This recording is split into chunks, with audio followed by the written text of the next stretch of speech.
옳지. 점프. 옳지. 올라. 오. 내려와. 기다려. 옳지. 아우 얘 왜 이렇게 높아? 어이구 이뻐 죽겠네. 어이구 이뻐 죽겠네. 어이구 이제 도배야. 물어. 물어. 야이씨 물어.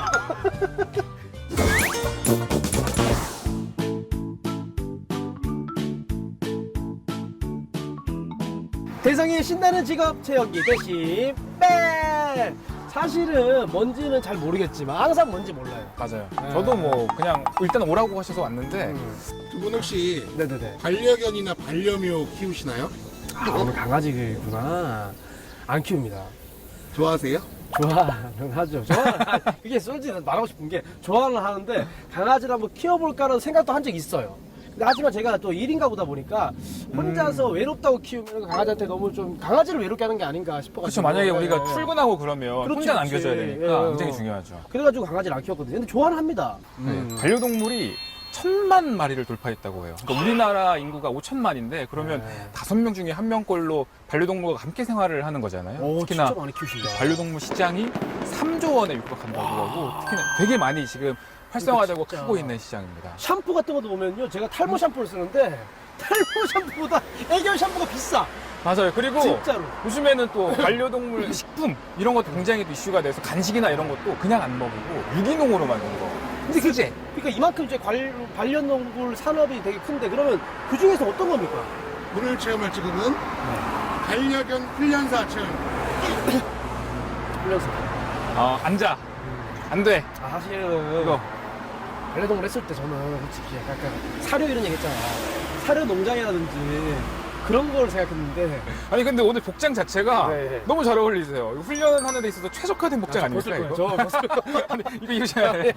오늘 예. 대한민국 양대 산맥의 반려견 훈련사분 만나러 가보시겠습니다. 아 그렇습니까? 아 오늘 그럼 선배님 굉장히 유명하신 선배님이시겠네요? 맞습니다.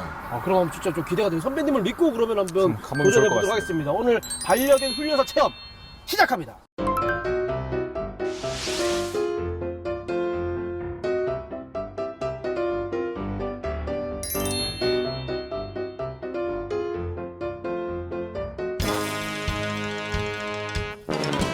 안녕하십니까. 안녕하십니까. 안녕하십니까. 안녕하십니까. 너무 많이 뵀습니다. TV에서. 저도 많이 뵀습니다. 동물농장에서 네. 정말 자주 뵙습니다. 너무 영광입니다. 항상 웃는 그런 느낌이세요. 여기서 안 웃어봐. 시간 모르는 또 시청자분들 위해서 좀 소개를 좀 부탁드리겠습니다. 아, 네, 알겠습니다. 네, 안녕하세요. 반갑습니다. 반려동물 행동교정 전문가 이용준입니다. 여러분들 이제 문제견들 많이 들어보셨죠? 문제견은 처음부터 개가 문제가 되는 것이 아니라 잘못된 반려인 이에서 문제견이 생겨나는 거거든요.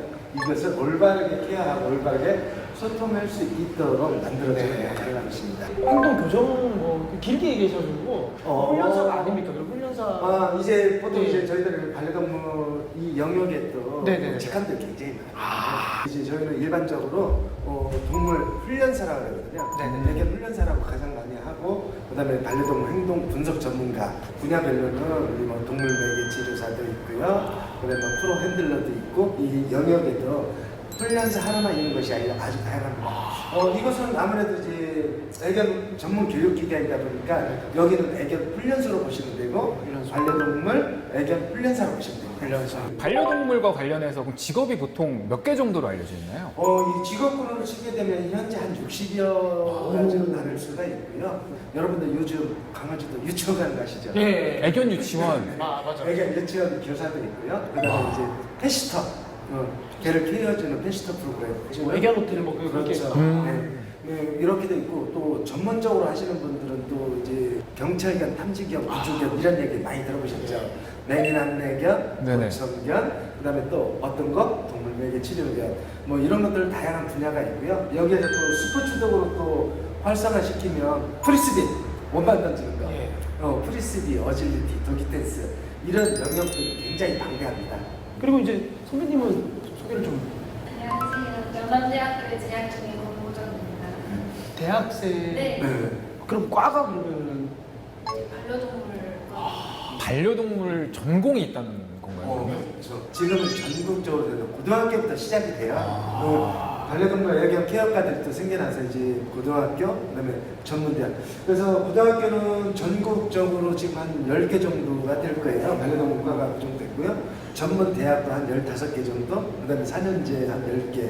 그래서 전체적으로 이 전문적으로 이런 반려동물에 관련된 직업군이 형성되어 있는 것이 한 40여 군데 정도 있다고 보시면 돼요. 예전 처음 시작했을 때 반려동물 숫자가 이렇게 많지 않았다 보니까 시장 규모 자체가 굉장히 작았다고 보시면 돼요. 근데 지금 반려인구 1,500만 시대.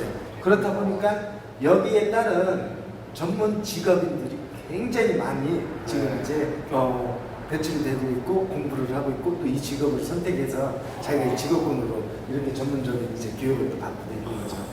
그러면 꼭 저런 정규 코스를 고등학교 때부터 밟아야지만 내가 애견 훈련사, 반려동물 훈련사 아니면은 뭐 행동 교정 전문가가 될 수 있는 것이냐? 어떻게 내가 그 외에는 방법이 없는 것이냐? 이 루트에 대해서 좀 궁금한 분들이 계실 것 같거든요. 이런 기준 애견 훈련소를 찾아서 견습생부터 시작을 합니다. 견습 과정을 시작하고요. 견습 과정은 약 6개월 정도 걸치거든요. 견습 과정을 하면서 체계적인 교육을 이제 받아나가면 1년 이상 정도가 되면 3급 훈련사 정도의 취득이 가능해지거든요. 보통 밖에 사회에서 3급 정도 따려면 6개월 정도만 인강이나 뭐 이런 걸 통해서도 딸 수는 있어요. 근데 이것은 어떻게 보면 기술적인 것이 더 크다 보니까 반드시 이런 센터에 가서 자기가 더 경험해보는 것이 좋고요. 그러면 정규 학기 동안에 구체적으로 배우는 과목들 대표적인 것만 좀 소개를 해주시면. 훈련이랑 핸들링이랑 미용 이세 가지. 훈련, 핸들링, 미용. 핸들링이 뭐예요? 핸들러 이제 도구쇼 출품하기 위해서 걔를 리드하는 사람들을 핸들링이라고 저기 끌고 다니는 거 핸들링 그런 것도 배우시고 단순히 내가 개를 좋아한다, 고양이를 좋아한다, 동물을 날 좋아하니까 사육사가 될 것이고 훈련사가 될 거야 라고 생각하시는 분은 중간에 그만두시는 분이 더 많거든요. 나는 이것을 반드시 해야 돼요. 이거는 자신감 싸움이에요. 내가 주관이 뚜렷하게 서지 않으면은 이 업계에 살아남을 수가 없어요. 본인 스스로가 찾아서 해내야 되거든요.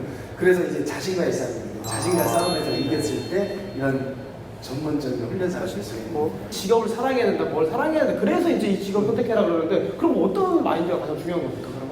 이게 첫 번째는 뭐 이제 반려동물을 사랑하는 건 첫 번째 누가 얘기하지 않아도 필수 조건을 가지고 있어야 되고요. 두 번째는 정말 뭐 내 이 직업군에 대해서 충분히 생각하고 내가 이게 전문가가 될 수 있을까? 다양한 정보 지식을 많이 쌓는 거거든요. 결국은 나 자신이 아주 반려동물에 대한 뭐 행동학이라든지 심리학이라든지 이런 것들을 공부하는 시간을 많이 가져야 됩니다. 그 다음에 이제 세 번째라고 하는 것은 마음이 풍성히 너그러워야 돼요. 이건 이제 감정이라는 자기 감정 조절을 굉장히 잘해야 되거든요. 이 강아지 말 못하는 동물들을 나하고 소통할 수 있게끔 만들려고 하다 보니까 이게 잘 될 때도 있고 그렇지 않을 때도 있거든요. 근데 자기 감정 억제를 잘 못하면은 결국은 또 자기 자신과의 싸움에서 또 지게 돼 있거든요. 그런 컨트롤 잘 할 수 있는 마음을 가지셔야 됩니다.